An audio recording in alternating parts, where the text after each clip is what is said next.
Hello student, good morning all of you. Now this is my lecture number 45. Now today's date is 26th April 2021. तर आपला chapter चालू आहे sound waves. तर sound wave या चॅप्टरमधलं next article जे की खूप आणि खूप महत्त्वाचं आहे, डॉपलर इफेक्ट. तर ते आर्टिकल आपण बघूयात.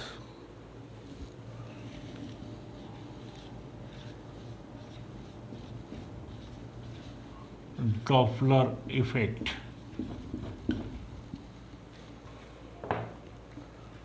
Doppler effect.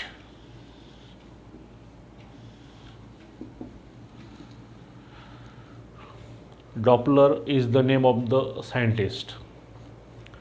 तर हा डॉपलर इफेक्ट फिजिक्सच्या विद्यार्थ्यांना समजणं अनिवार्य आहे असं म्हटलं तरी वावगं ठरू नये. तर डॉपलर इफेक्ट खूप सिंपल आहे, व्यवस्थित समजून घ्या. पण याच्यावरती एखाद दुसरं न्यूमेरिकल हे हमखास विचारलं जातं. तर डॉपलर इफेक्ट घेण्याच्या अगोदर when you are visited to the railway station and if you are standing on the railway platform and if the railway whistle come towards you, we heard the frequency in increasing order, and as the railway whistle move away from you, then we observe the frequency in decreasing order. Now there is a apparent change in frequency heard by the observer emitted by the source of sound. This is called as Doppler effect. This is called as Doppler effect. Frequency मध्ये जो काही apparent change observer observe करतो त्याला म्हणायचं Doppler effect. Now Doppler invented this effect in 1867. तर railway स्टेशनवरती आपण थांबल्यानंतर जर रेल्वे इंजिन किंवा रेल्वे आपल्याकडे येत असेल तर जशी जशी रेल्वे आपल्या जवळजवळ येईल तसं तसं त्या रेल्वेचा आवाज आपल्याला मोठा मोठा ऐकायला येतो. आवाज तर रेल्वे तेवढाच इमिट करत असते आणि जशी जशी रेल्वे आपल्यापासनं प्लॅटफॉर्म सोडून दूर दूर जाते तसा तसा त्याचा आवाज कमी कमी येतो. शेवटी सोर्स ऑफ साऊंड तर तेवढाच आहे, पण ऑब्झर्वर जे काय ऐकतो कमी जास्तपणा त्या साऊंडचा फ्रिक्वेन्सीचा, तर याला म्हणायचं डॉपलर इफेक्ट. मग हा आवाजाचा कमी जास्तपणा नेमका कशामुळे होतो, तर ज्यावेळेस railway whistle come towards you, the distance between observer and source of sound decreases. If the distance between source of sound and observer decreases, we heard the frequency in increasing order, and as the railway whistle move from observer, here it means that the distance between source of sound and observer increases.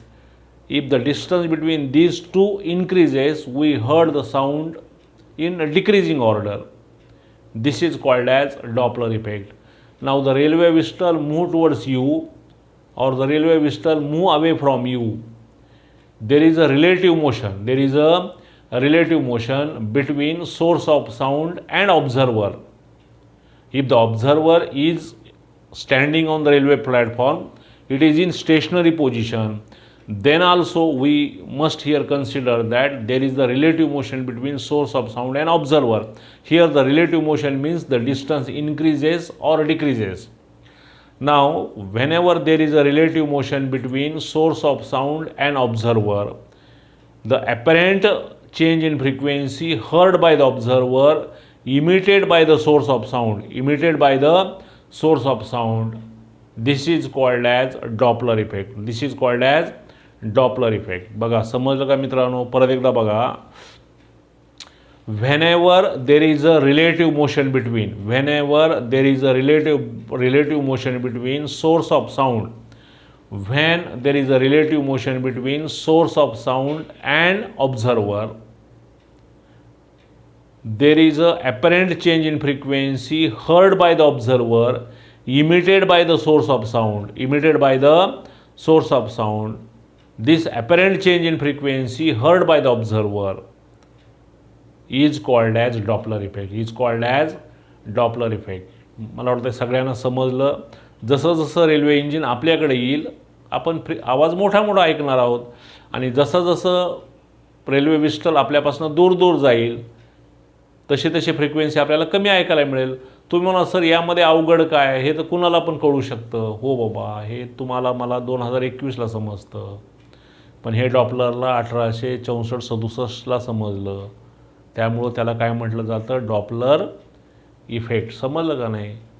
तर याच्यामध्ये काय तुम्हाला changes करायचे असतील तर तुम्ही करू शकताय. मग नंतर अजून दुसरा नवीन इफेक्ट आपल्याला शिकायला मिळेल. पण आता तूर्त आहे या पद्धतीनंच आपल्याला समजून घेण्याला दुसरा पर्याय नाही आहे. तर फिजिक्स मित्रांनो एवढं सोपं नाही आहे.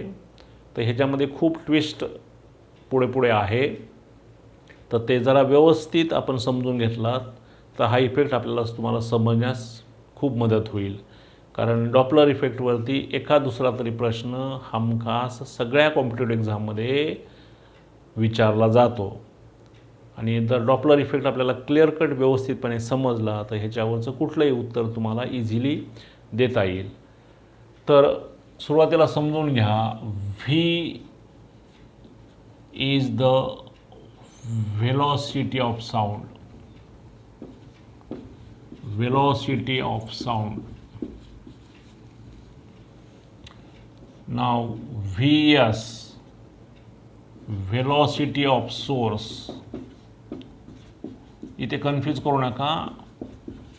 V velocity of sound, Vs velocity of source, S for source.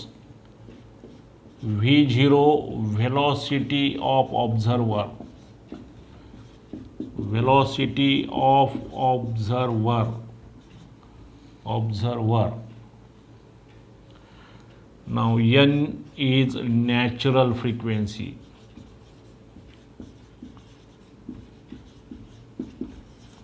N is natural frequency and Na is apparent frequency.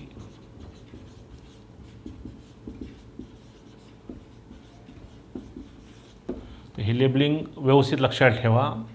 परत एकदा बघा, V velocity of sound, VS velocity of source, V0 velocity of observer, N natural frequency and Na apparent frequency. Apparent means observe, जे दिसतं त्याला आपण apparent म्हणायचं. जे दिसतं ते खरंच असतं असं नाही, अशी मराठीमध्ये म्हण आहे. म्हणजे आपल्याला आवाज कसा ऐकायला येतो, कमी किंवा जास्त, पण ॲक्च्युअली आवाज कसा आहे, सेम आहे. आपल्याला ऐकायला मात्र कसा येतो, कमी किंवा जास्त. म्हणजे आपण जे ऑब्झर्व करतो त्याला म्हणायचं apparent. Now if you want to determine the relation between apparent frequency and natural frequency, Doppler give the relation between apparent frequency and natural frequency. And we must remember this relation. Na is equal to V plus or minus V0, V minus plus Vs into N.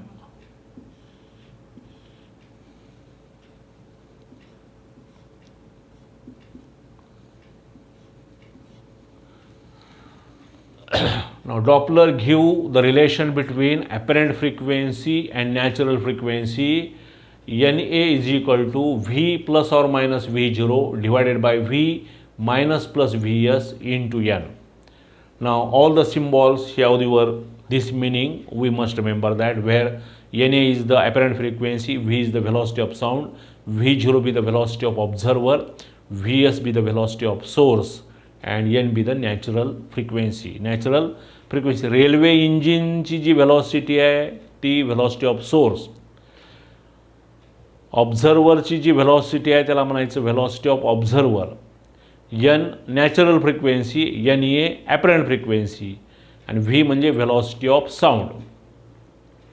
तर अशा पद्धतीचं relation माझ्या माहितीप्रमाणे तुम्ही first time बघत असाल किंवा plus minus minus plus, सरांचं चुकलं तर नसेल ना, पण नाही मित्रांनो, व्यवस्थित समजून घ्या.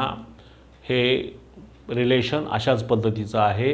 N A is equal to V plus or minus V zero, V minus plus V S into N.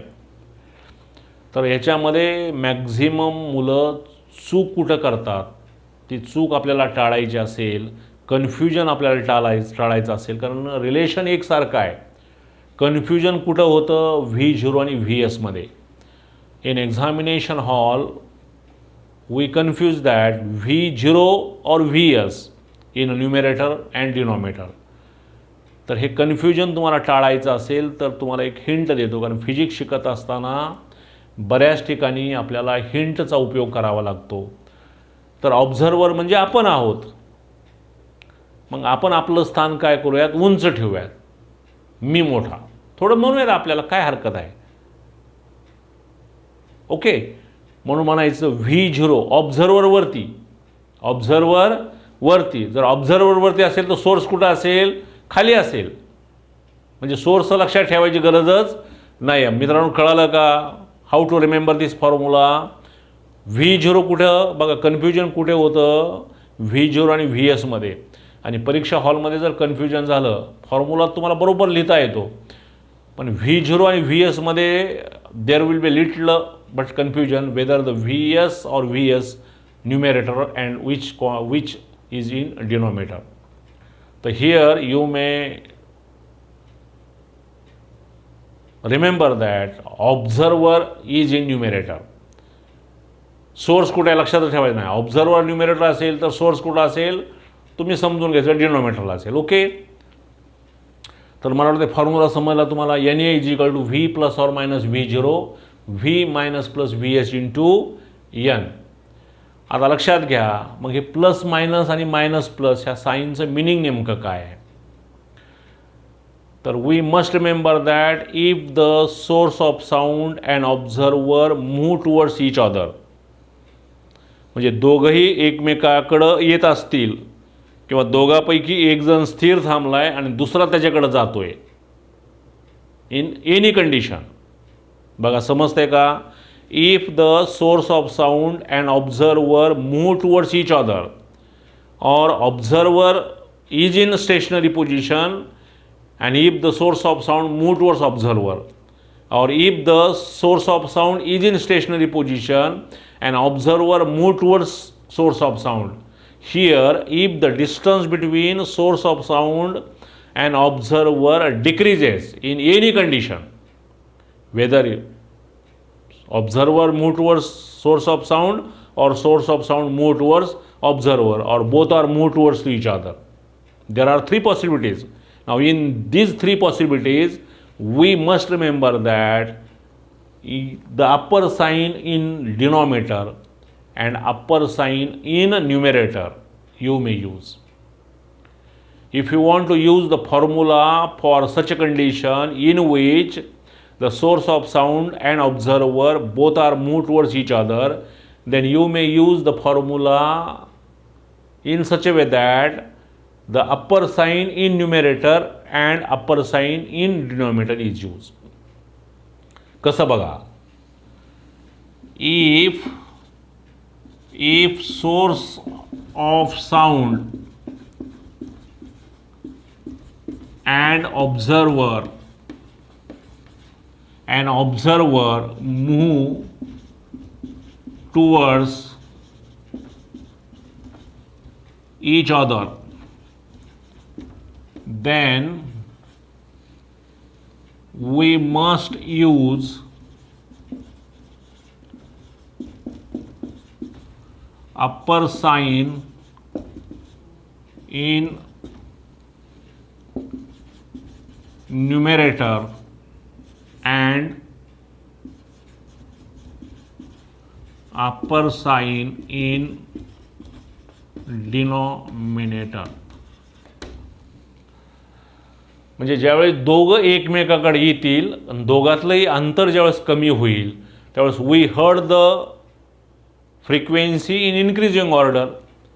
त्यावेळेस याच्यातली साईन कोणती वापरायची, न्यूमिरेटरमधली पण अप्परच वापरायची आणि डिनॉमिनेटरमधली पण अप्परच वापरायची. पण लिहिताना मात्र बरोबर लिहा, वरती लिहिताना प्लस मायनस आणि डिनॉमिनेटर लिहिताना मायनस प्लस. न्यूमिरेटर म्हणजे अंश, डिनॉमिनेटर म्हणजे छेद. समजलं का? Okay. Then in this condition the formula becomes NA is equal to V plus V0 V minus Vs into n. Now in that case the apparent frequency NA increases. तुमचा MCQचा इथे question तयार होईल. If the source of sound and observer both move towards each other, what about the apparent frequency? Then you may say that in that case the apparent frequency increases. Apparent frequency increases. Now in second case, आता हे जर तुम्हाला समजलं असेल तर second केस काय फार अवघड नाही. If the source of sound and observer both are move away from each other, म्हणजे in that case the railway whistle move towards away from you and you are standing on the railway platform, or if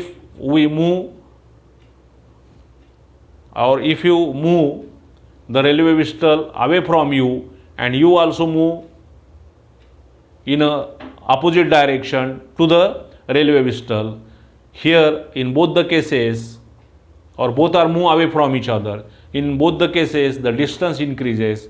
If distance increases, the apparent frequency heard by the observer decreases. Now remember that in that case you may use the lower sign in numerator and also the lower sign in denominator. म्हणजे या कंडिशनमध्ये तुम्ही कोणती sine वापरायची, न्यूमिरेटरमधली पण लोअरच वापरायची आणि डिनॉमिनेटरमधली पण लोअरच वापरायची. ज्यावेळेस दोघं जवळ येतील त्यावेळेस upper sine in numerator and denominator, आणि ज्यावेळेस दूर जातील त्यावेळेस you may use the lower sign in numerator as well as the lower sign in denominator. तर काय फॉर्म्युला बनेल बघूयात आपण. नाव the formula becomes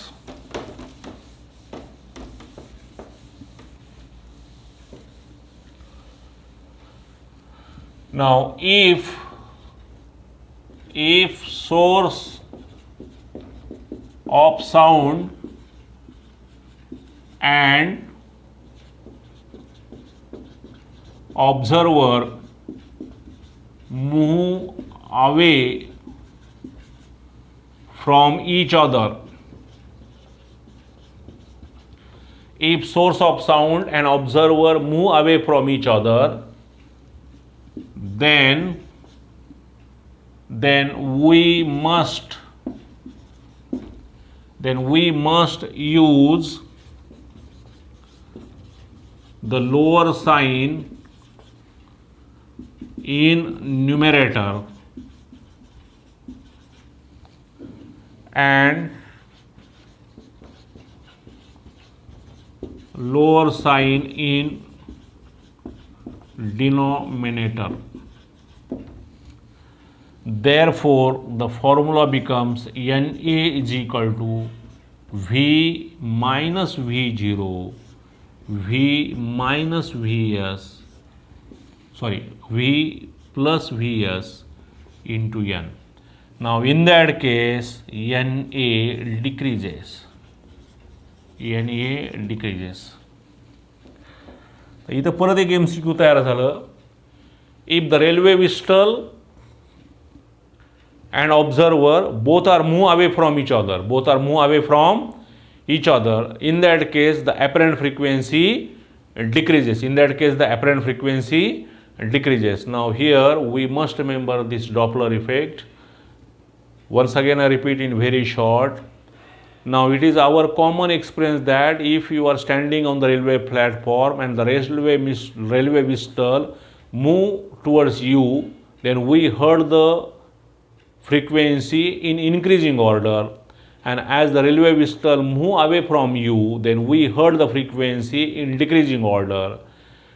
There is an apparent change in frequency heard by the observer which is emitted by the source of sound. That is nothing but the Doppler effect.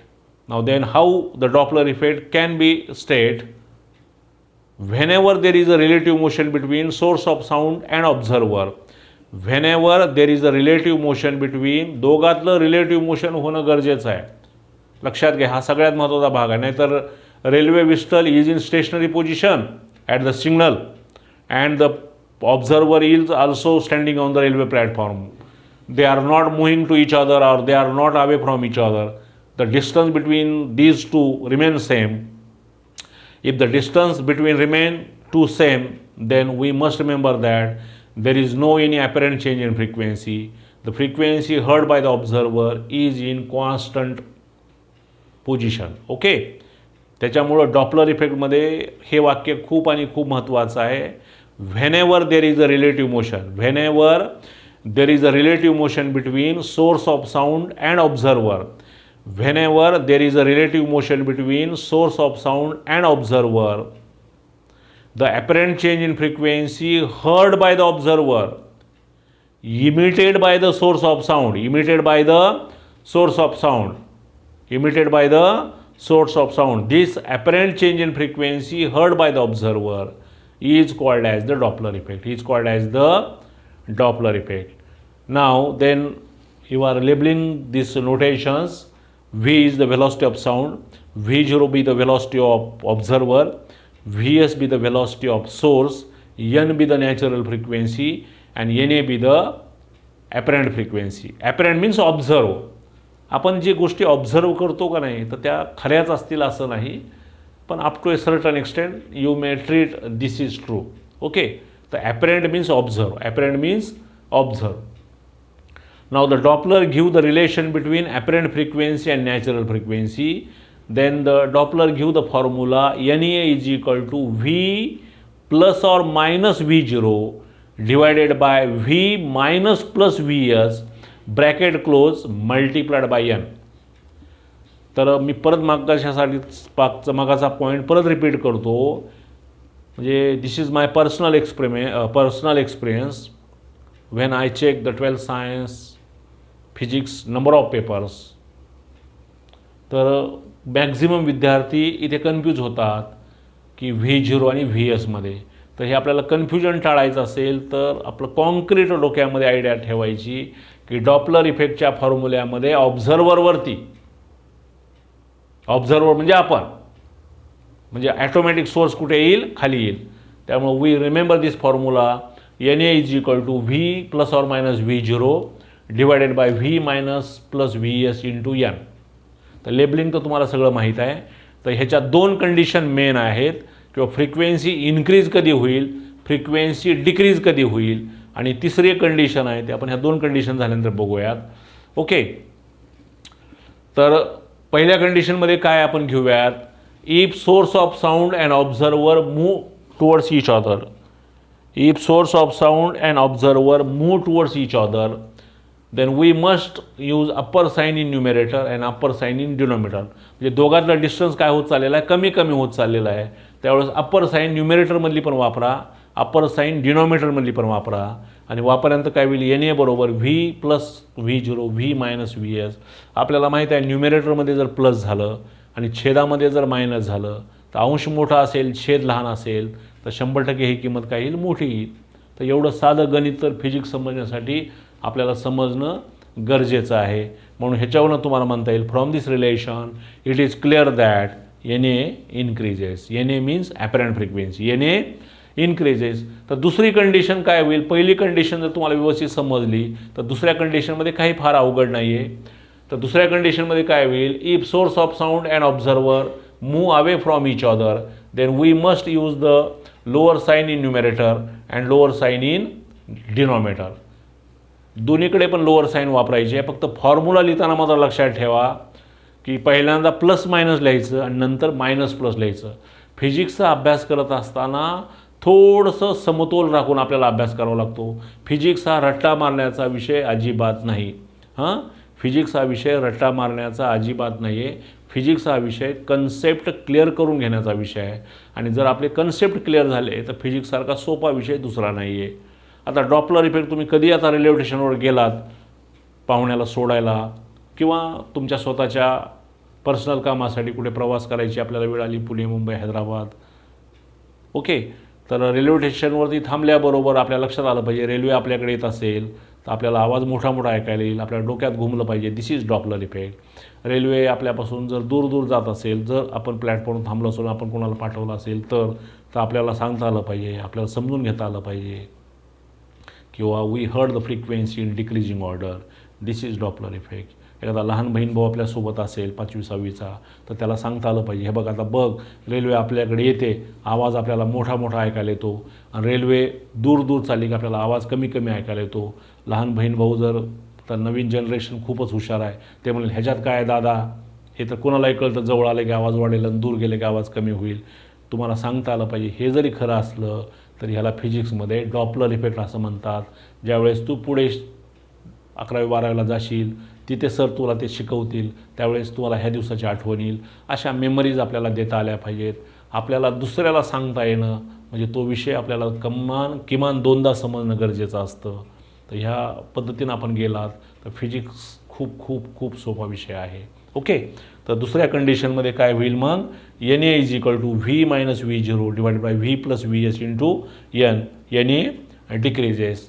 आणि third जी condition आहे त्या third कंडिशनमध्ये माणसं खूप म्हणजे कधी कधी म्हणजे तिरसट स्वभावाचे असतात.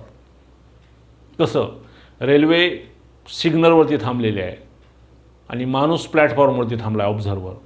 रेल्वे स्टेशनकडे यायला तयार नाही कारण सिग्नल दिलेलं नाही, आणि या माणसाला काही घाई नाही, तो रेल्वेकडे जाण्याची तो तयारी करत नाही. म्हणजे in that case we must remember that both railway whistle means source of sound and observer is in rest position, both is in stationary position. If both is in stationary position there will be no increase and decrease the distance between these two, and if there will be no relative motion between source of sound and observer, in that case the apparent frequency is exactly equal to the natural frequency. In that case NA is equal to N. NA is equal to N. Now in that case NA is greater than N. In that case NA is less than N. And here NA is equal to N. तर NA is equal to N कसं जरा मित्रांनो समजून घ्या. ज्यावेळेस दोघं जवळ येतील अपर साईन वापरा, ज्यावेळेस दोघं दूर जातील त्यावेळेस लोअर साईन वापरा, ज्यावेळेस दोघं स्थिर पोझिशनला असतील कोणतेही साईन वापरा, काही फरक पडत नाही. You may use any sign. Why? Since V0 and Vs both are is at rest position, means V0 and Vs the value is same, value is 0.